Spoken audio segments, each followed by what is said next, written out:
Bismillahirrahmanirrahim. Assalamualaikum warahmatullahi wabarakatuh.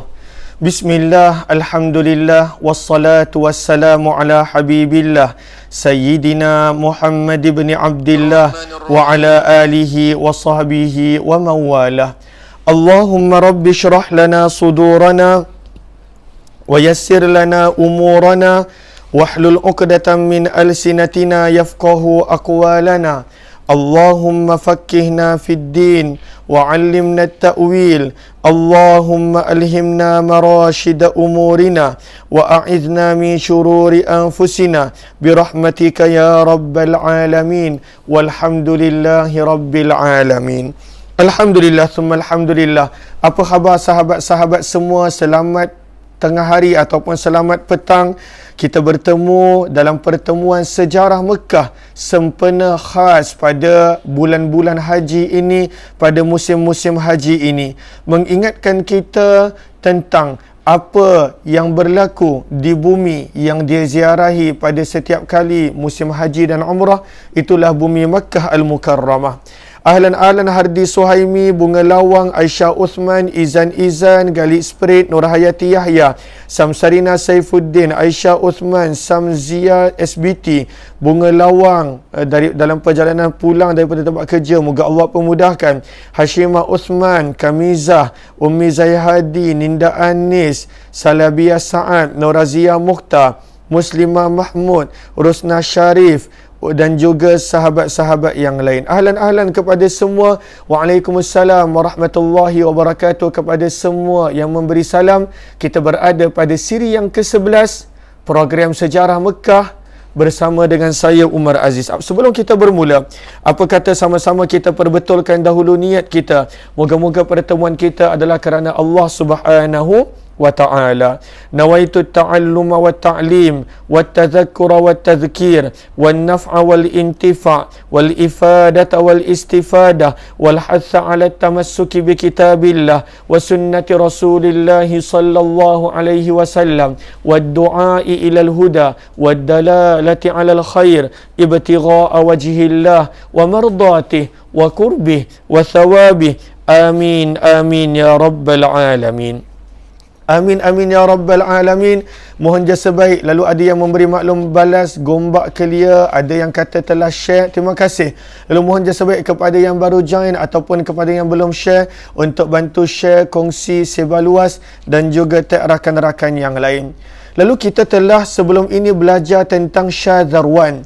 Kita telah belajar tentang mustajabnya doa di antara Hijri Ismail dan Rukun Yamani. Mustajabnya doa ketika mana berada di Rukun Yamani. Sebelum daripada itu, kita telah belajar tentang mizab ataupun pancuran emas. Kita telah belajar sejarah tentang Hijri Ismail ataupun Al-Hatim. Kita telah belajar tentang apakah itu multazam dan bagaimanakah cara para sahabat berdoa padanya dan ianya adalah tempat yang mustajab. Kita telah belajar tentang Hajarul Aswad. Banyak yang kita telah belajar. Dan tentang bagaimana ianya pernah dicuri. Hajarul Aswad itu telah pecah ketika mana dicuri, sehingga pada zaman kita ianya adalah pecahan daripada 8 jenis batu. Kita telah belajar tentang Hajarul Aswad itu, ianya lingkaran perak itu bukannya berada daripada zaman Nabi, tetapi antara orang yang mula-mula meletakkannya adalah Abdullah bin Zubair radhiyallahu ta'ala anhum. Kita telah belajar tentang hadis-hadis berkenaan kelebihan Hajarul Aswad, hadis-hadis berkenaan tentang istislam pada Hajarul Aswad. Kita telah belajar tentang renovasi-renovasi yang berlaku pada Kaabah dan siapakah orang yang telah melakukan renovasi besar-besaran pada Kaabah semenjak daripada binaan Nabi Allah Ibrahim alaihi salatu wassalam. Dan kita telah belajar tentang nama-nama Kaabah dalam Al-Quran. Selain daripada kita telah belajar tentang miqat haji dan juga masjid-masjid yang berada di sekitar miqat haji. Kita juga telah belajar berkenaan tentang sempadan tanah haram, tanah suci, dan apakah masjid-masjid yang dibina di sekitar perbatasan sempadan tanah haram. Selain daripada sejarah Mekah secara ringkas yang kita telah belajar. Hari ini kita nak sambung daripada apa yang kita telah kongsikan sebelum daripada ini, supaya kita kenal akan Baitullah. Dan bila kita pergi nanti pada masa akan datang, moga Allah jemput kita. Kepada yang dah lagi dan lagi, kepada yang belum, moga Allah jemput untuk kali pertama dalam keadaan sihat, dalam keadaan kuat, dalam keadaan afiah. Dan di antara sejarah dalam Kaabah dalam ini, kata penulis buku, bangunan Kaabah di dalamnya mempunyai daripada 3 tiang utama. Dalam Kaabah itu tengah-tengah dia ada 3 tiang utama. Kita telah tunjukkan gambarnya semalam. Dan di atapnya diperbuat daripada kayu, dan kemudian dikongsikan di sini berapakah panjang kayu itu, berapakah saiznya dan sebagainya. Allahumma salli ala Sayyidina Muhammad. Dari arah lurus pintu masuk terdapat mihrab tempat solat, yang mana bila seseorang itu masuk daripada pintu Kaabah. Zaman kita pintu Kaabah hanya satu. Pada zaman Nabi Allah Ibrahim ada 2. Lalu pada zaman kita, bila seseorang itu dibukakan untuknya pintu Kaabah, maka bila dia masuk daripada arah pintu Kaabah, terus di hadapannya terdapat akan mihrab, terdapat tempat solat. Kenapakah dibinakan tempat solat di situ? Maka disebutkan di sini, kerana di situlah Nabi SAW pernah melaksanakan solat di dalam Kaabah pada peristiwa Fathu Makkah, pembukaan kota Mekah pada tahun yang ke-8 Hijrah. Pada tahun yang ke-8 Hijrah. Apakah dalilnya? Riwayat yang ada dalam Sahih Al-Bukhari daripada Abdullah bin Umar radhiyallahu taala anhuma. Kata Abdullah bin Umar bahawa Nabi sallallahu alaihi wasallam telah berada di dalam Kaabah. Lalu baginda berjalan terus dengan muka menghadap dinding di hadapan baginda, sehingga pintu Kaabah berada di belakang baginda. Lalu Nabi terus berjalan sampailah jarak antara baginda dengan dinding Kaabah di depannya sekitar 3 hasta yang berbaki. Lalu Nabi SAW solat di situ. Kata Abdullah bin Umar, seperti inilah yang diberitahu kepadaku oleh Bilal, iaitu di sinilah tempat Nabi SAW solat. Di sini tempat Nabi SAW solat. Kenapa? Sebab bila seseorang itu dia solat dalam Kaabah, dia boleh menghadap ke arah mana-mana. Orang yang solat dalam Kaabah, dia boleh menghadap ke arah mana-mana bahagian Kaabah. Lalu kita telah tunjukkan semalam berkenaan tentang Allahumma salli ala Sayyidina Muhammad, tempat baginda Nabi SAW solat. Ini gambar dia, musallan Nabi. Dan kalaulah kita tengok belakang itu pintu, lalu betul riwayat daripada Bilal radhiyallahu taala anhu, Nabi berjalan terus sampailah kepada dinding yang berada di hadapan pintu, ketika mana berbaki lebih kurang 3 hasta, maka Nabi SAW solat. Maka di sinilah kita nampak gambaran, ditulis di sini musallan Nabi. Musalla maksudnya tempat solat baginda Nabi SAW. Dan kita nampak bahawa ini adalah gambaran 3 tiang yang berada di dalam Baitullah Kaabah. Okey. Seterusnya, di sebelah kanan dalam Kaabah terdapat tangga menuju ke atap. Lalu pintu untuk menuju ke atap, bila kita masuk daripada pintu Kaabah, kita sekadar mampu bercerita ataupun berkongsi. Kita adalah amat jauh untuk kita dapat masuk ke dalamnya, tetapi tidak ada apa yang mustahil jika Allah izinkan. Jika Allah izinkan, moga-moga kita dapat masuk, kita dapat lihat keadaan di dalamnya. Tapi di sini kata penulis buku, bila seseorang itu masuk daripada pintu Kaabah, sebelah kanan pintu Kaabah terdapat tangga untuk menuju ke atap. Terdapat tangga. Dan antara untuk sampai ke tangga itu, tangga tersebut mempunyai pintu dan berkunci yang dikenali sebagai pintu taubat, dikenali sebagai babut taubah. Kita lihat di sini gambaran dia, Allahumma salli ala Sayyidina Muhammad. Lalu ini gambaran dia. Bila seseorang itu masuk daripada pintu Kaabah, Kalaulah dia berjalan lurus, berjalan terus, dia akan tiba ke tempat Nabi pernah solat ketika mana pembukaan kota Mekah.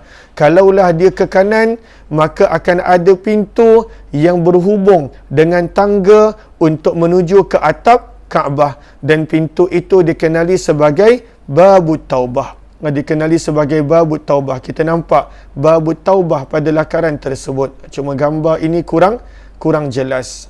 Okey. Lalu sebelah kanan ada tangga menuju ke atap dan ditutup dengan pintu yang dikenali sebagai Babut Taubah.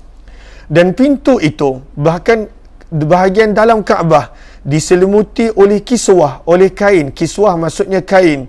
Dan dinding-dinding di dalamnya dilapisi dengan batu-batu marmar berwarna. Dan dekat batu-batu marmar yang berada dalam Kaabah itu dipahat dengan tulisan-tulisan kaligrafi yang indah. Atas atap Kaabah serta bahagian sisi Kaabah, dindingnya juga ditutupi dengan kiswah, dengan kain daripada sutera berwarna hijau. Lalu atap Kaabah daripada dalam, bahagian atas Kaabah atapnya ditutupi dengan kain daripada sutera hijau. Kemudian sekelilingnya ditutupi dengan kain daripada sutera hijau. Yang mana tertulis pada kain tersebut kaligrafi bertuliskan La ilaha illallah Muhammadur Rasulullah. Lalu antara catatan yang ada pada kiswah bahagian dalam Kaabah yang berwarna hijau adalah tulisan La ilaha illallah Muhammadur Rasulullah. Kemudian ada tertulis di situ ayat Al-Quran. Antaranya adalah surah Ali Imran ayat yang ke-96. Lalu apakah surah Ali Imran? Muka surat berapa? Lalu kita tengok surah Ali Imran ayat yang ke-96. Itulah firman Allah Subhanahu wa taala pada muka surat yang ke-62 ayat yang ke-96. Inna awwala baiti wudi'a lin-nasi lalladzi bi Bakkah mubaraka wa hudan lil alamin. Lalu selain daripada La ilaha illallah Muhammadur Rasulullah, kata penulis, yang tertulis pada kiswah bahagian dalam Kaabah berwarna hijau adalah ayat daripada surah yang ketiga, surah Ali Imran, ayat yang ke-96, muka surat 62. Itulah firman Allah, Inna awwala bait, sesungguhnya rumah yang mula-mula dibina untuk manusia beribadah, lalladzi bi Bakkah, adalah yang terletak di Mekah, iaitu Baitullah Mubarakah, yang mana Baitullah itu adalah tempat keberkatan, wahuda, dan tempat petunjuk, lil alamin, untuk semesta alam. Maka itu yang tertulis. Apakah lagi ayat yang lain yang tertulis pada kiswah bahagian dalam Kaabah? Kata penulis buku, kemudian tertulis padanya juga surah Al-Baqarah ayat yang ke-144. Apakah surah Al-Baqarah ayat 144? Maka jika kita lihat surah Al-Baqarah ayat yang ke-144 berada pada muka surat yang ke-22 adalah firman Allah, qad nara taqalluba wajhika fis sama' falanuwalliyannaka qiblatan tardaha fawalli wajhaka syatral masjidil haram wa haitsu ma kuntum fawallu wujuhakum syatrah wa innal ladzina utul kitab la ya'lamuna annahu al-haqqu min rabbihim wa ma Allahu bighafilin amma ya'malun. Apakah maksud ayat 144 daripada muka surat yang ke-22 pada surah yang kedua Al-Baqarah? Firman Allah, qad nara, sesungguhnya kami telah melihat wahai Muhammad, taqalluba wajhika fis sama', bagaimana kamu menghadapkan pandangan kamu ke langit dalam keadaan gelisah. Kenapa? Kerana menantikan bilakah datangnya Jibril membawa wahyu pertukaran kiblah daripada Baitul Maqdis ke Baitullah. Maka firman Allah, falanuwalliyannaka qiblah, maka pasti dan pasti kami akan palingkan kamu kiblah ke arah kiblah tardaha, yang engkau sukai dan engkau redai. Apakah kiblat yang Nabi suka? Fawalli wajhaka syatral masjidil haram, perintah Allah kepada baginda Nabi, maka palingkanlah wajah kamu ke arah Masjidil Haram, wahai Muhammad. Wa innal ladzina utul kitab, dan sesungguhnya orang-orang yang telah diberikan kitab Taurat dan Injil, la ya'lamun, mereka pasti mengetahui, annahul haqqu min rabbihim, sesungguhnya pertukaran kiblat ini adalah benar daripada Tuhan mereka. Namun pada waktu itu mereka sengaja pada waktu itu mengatakan Nabi SAW dengan pelbagai perkara-perkara yang tidak baik. Dan di tengah-tengah tu saya tertinggal, wahai suma kuntum fawallu wujuhakum syatrah, dan di mana kamu berada maka hadapkanlah wajah kamu ke arah Masjidil Haram.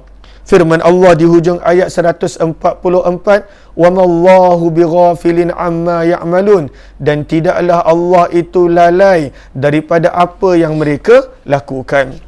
Kemudian apa lagi yang tertulis pada kain kiswah bahagian dalam Kaabah yang berwarna hijau itu? Maka disebut di sini, tertulis padanya dengan kalimah-kalimah memuji Allah, Ya Hannan, Ya Mannan, Ya Dzal Jalali wal Ikram.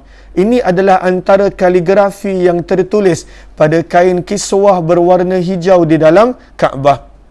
Lalu tertulis di situ, La ilaha illallah Muhammadur Rasulullah, disusuli dengan surah Ali Imran ayat yang ke-96 yang menunjukkan Kaabah adalah binaan pertama yang dibina untuk manusia beribadah di dunia. Disusuli dengan surah Al-Baqarah ayat 144 yang menunjukkan kemuliaan Masjidil Haram, Kaabah, sebagai tempat yang disukai oleh baginda Nabi SAW sebagai kiblah, dan tempat yang Allah suruh kita menghadap ketika mana kita salat di mana jua penjuru dunia.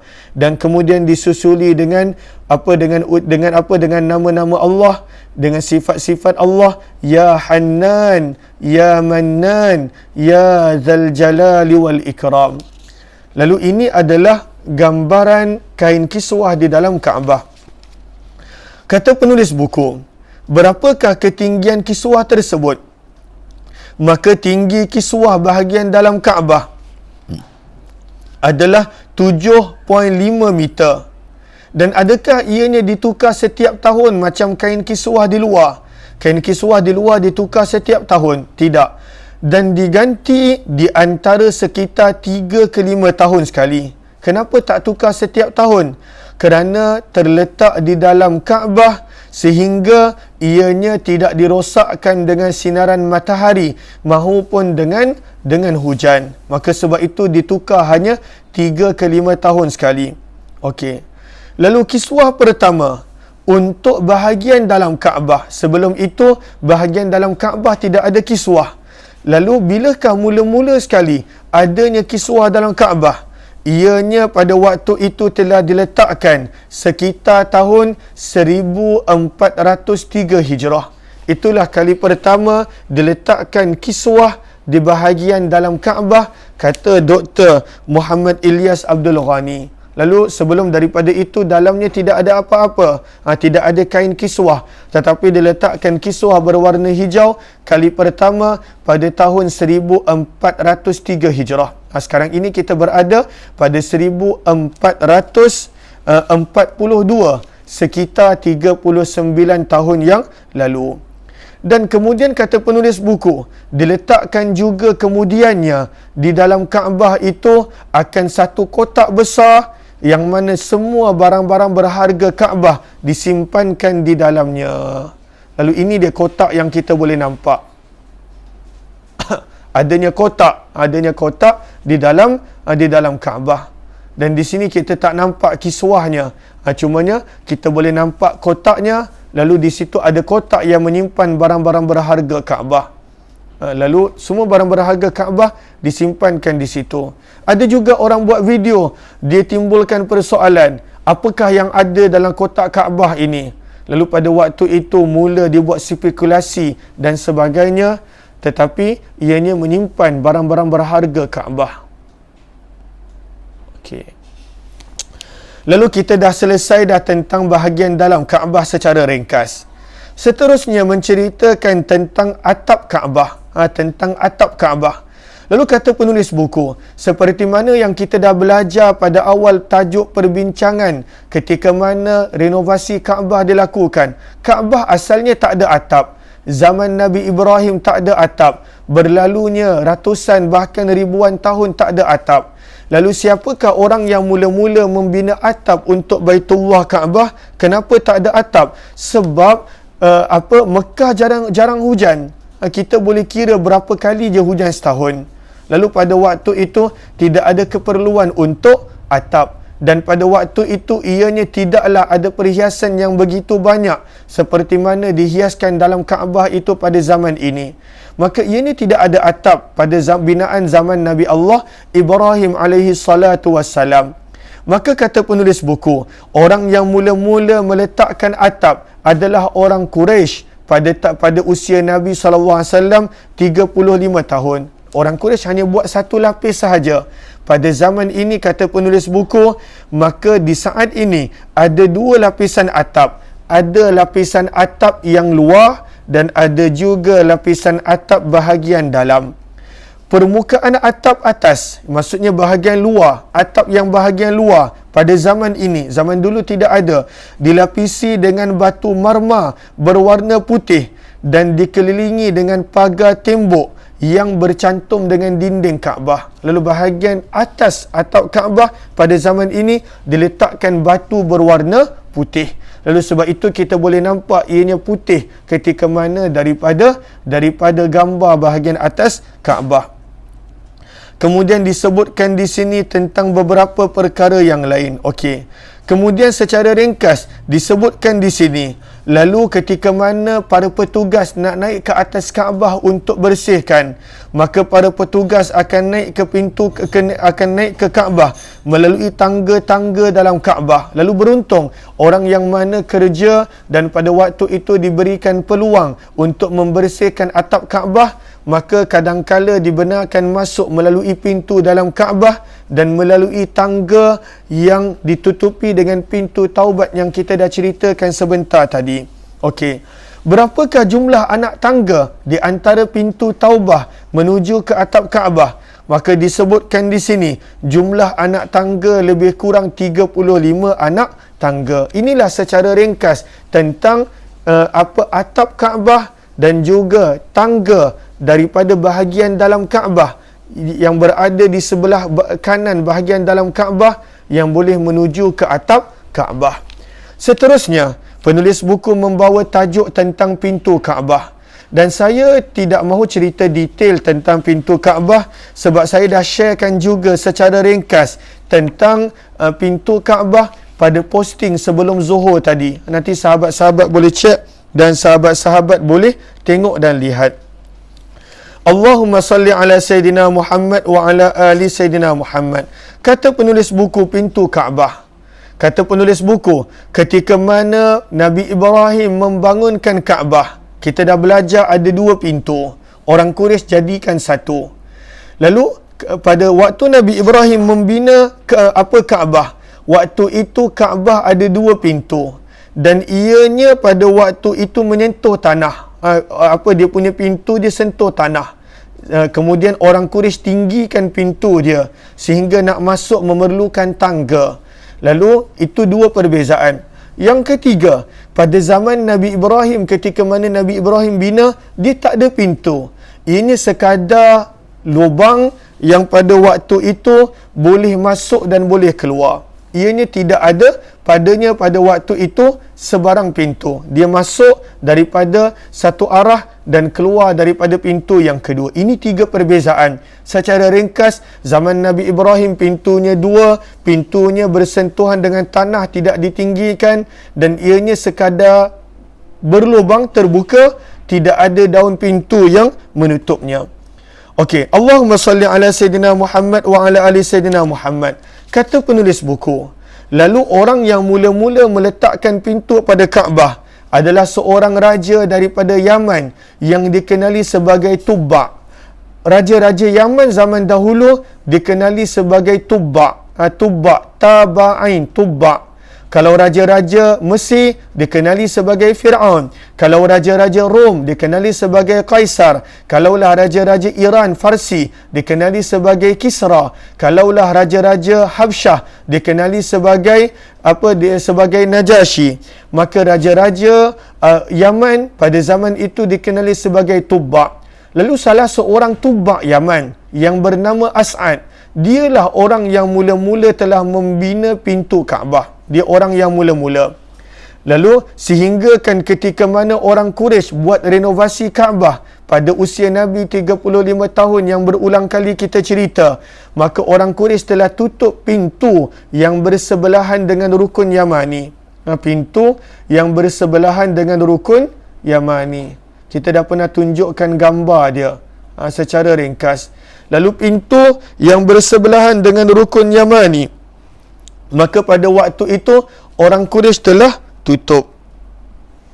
Kak Marwani Ahmad berada di hospital. Allahu Akbar. Lalu moga kita doakan untuk Kak Marwani Ahmad. Saya baru perasan, Allahumma shfi Marwani Ahmad shifaan kamila shifaan la yughadiru saqaman wala alama adhibil ba'sa rabban nas ishfi anta syafi wa afi antal muafi la shifaa illa shifauka shifaan la yughadiru saqaman wala alama as'alullah al-azim rabbal arshil azim an yashfiyaki. Kita doakan moga Allah anugerahkan ketenangan, kesabaran, kekuatan kepada Kak Marwani Ahmad, yang mana antara orang yang mana sentiasa join program-program kita. Sebab itu mungkin ada orang yang kali pertama join selalu bertanya, kenapa saya selalu baca nama-nama di awal perkongsian? Sebab hanya dengan saya baca nama-nama di awal perkongsian, saya boleh ingat, saya boleh kenal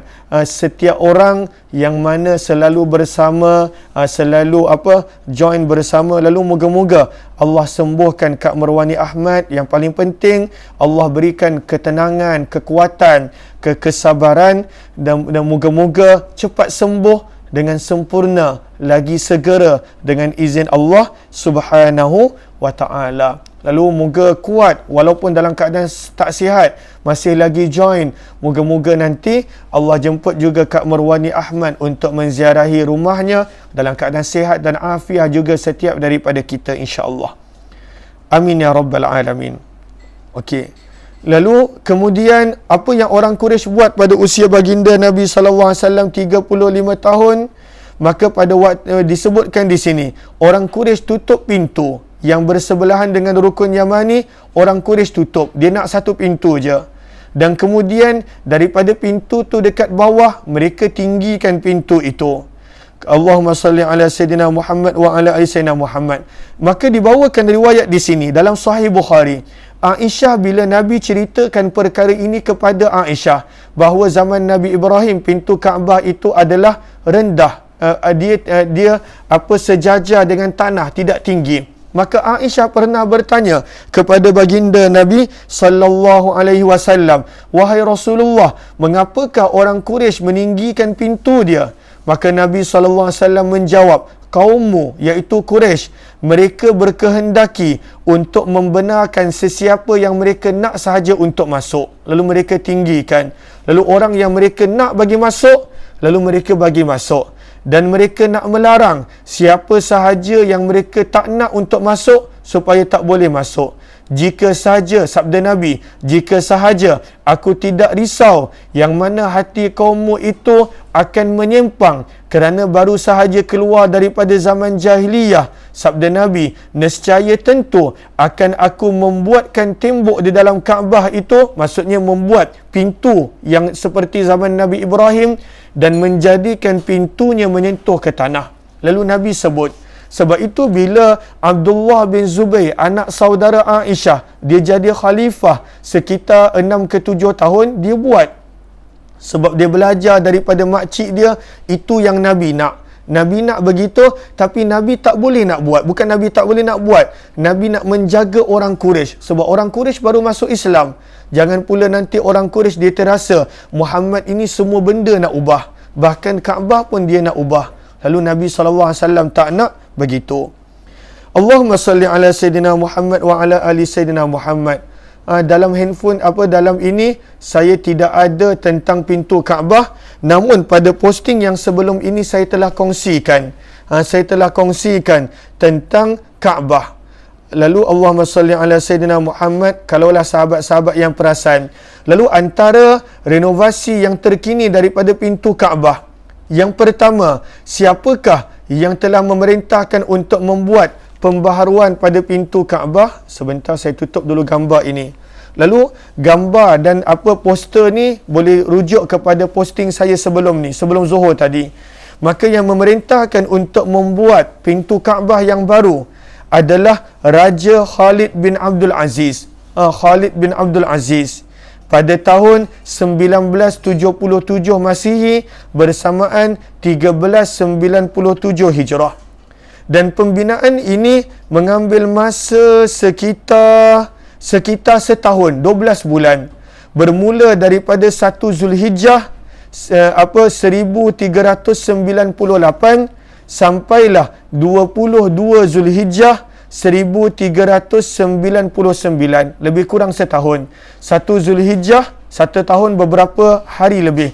1 Zulhijjah 1398 Hijrah, dan pintu ini siap yang kita nampak zaman kita pada 22 Zulqa'dah, kurang daripada setahun, 22 Zulqa'dah tahun 1399 Hijrah.